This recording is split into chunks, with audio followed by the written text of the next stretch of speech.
जब मैं इंजीनियरिंग पढ़ता था और जब पीएचडी के समय भी मुझे ये कहा गया कि भाई ऑनेस्ट, ट्रूथफुल और high working and ethical standards वाले लोग सीधा वेस्टर्न कंट्रीज में जाके काम करना चाहिए।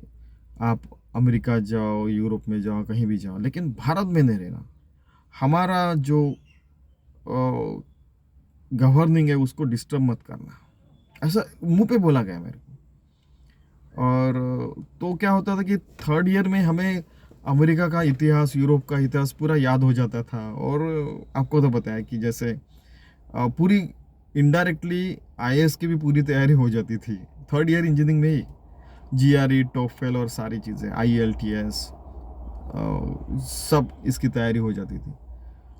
तो बाद में मैंने बोला कि भाई प्लीज़, मेरी ज़िंदगी नो नॉनसेंस ज़िंदगी, यानी कि पूरी गड़बड़ वाली ज़िंदगी नहीं है। मैं ईमानदारी से काम करता हूँ, ईमानदारी से चलता हूँ। और आपको तो पता है मुझे हर जगह भगवान भी दिखते हैं, निर्गुण निराकार। तो मैं तो भारत में ही रहना चाहता हूँ, भले ही कुछ भी हो जाए।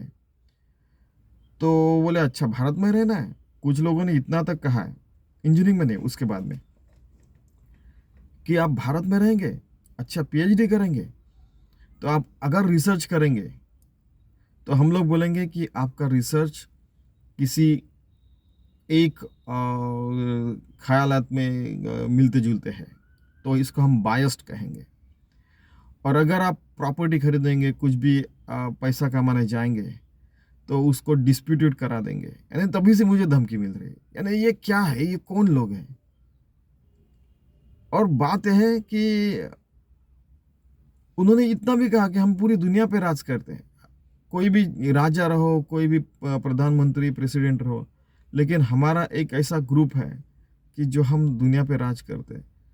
तो बोला कि आप दुनिया पे राज क्यों करते हैं, वेलफेयर क्यों नहीं करते, सारे मानव जाति का उद्धार क्यों नहीं करते?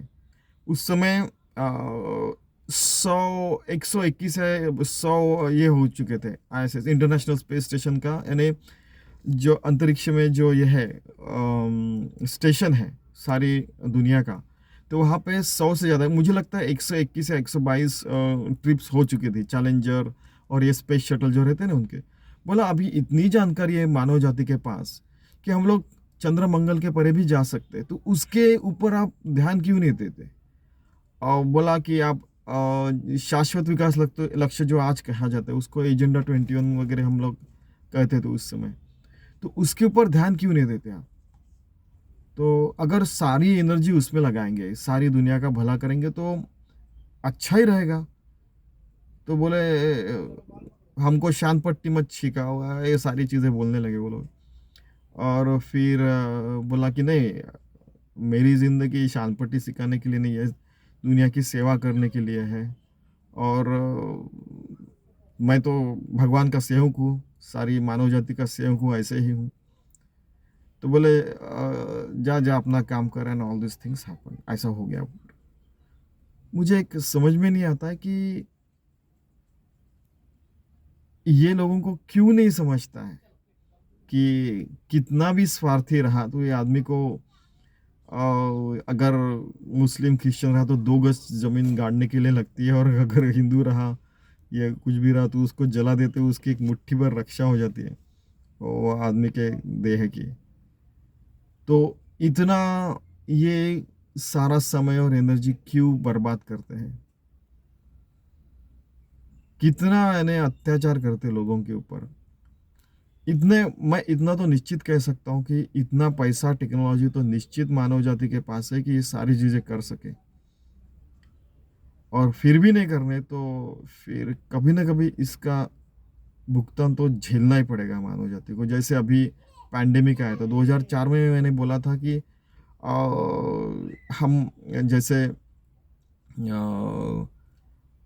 कम से कम 100 देशों में वैक्सीन की एक लेबोरेटरी तैयार कीजिए, क्योंकि हम लोग इतनी जगह ऑयल की खुदाई कर रहे हैं, वहाँ से वायरसेस, बैक्टीरियाज निकल रहे हैं, जंगल भी तोड़ रहे हैं, वहाँ से भी अगर वायरस बैक्टीरिया है तो सारी दुनिया में पैंडेमिक हो सकता है। जा रहे जा हमको सैन पट्टी मत बताओ, ऐसे मैंने कई बार सुना है।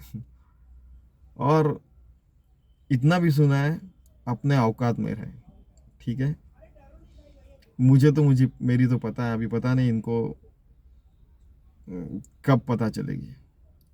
भगवान इन सबको सद्बुद्धि दे, और ये पीढ़ी दर पीढ़ी अपने बच्चों को जो पढ़ाते हैं दुनिया पे कैसे राज करने का, कोई भी गवर्नमेंट हो, कोई पार्टी का भी गवर्नमेंट हो, किसी भी दुनिया में, किसी भी देश में, तो हम ही रूलर्स रहेंगे। ये जो इनकी जो सत्ता पिपासु वृत्ति है, उसको पूर्ण विराम मिले, और भगवान के चरण में प्रार्थना है, और सारी दुनिया की भलाई हो। शाश्वत विकास लक्ष्य हम लोग केवल पृथ्वी माता के ऊपर नहीं, चांद और मंगल के परे भी प्राप्त कर सके, ऐसा कुछ करने की उनको सुबुद्धि मिले। धन्यवाद।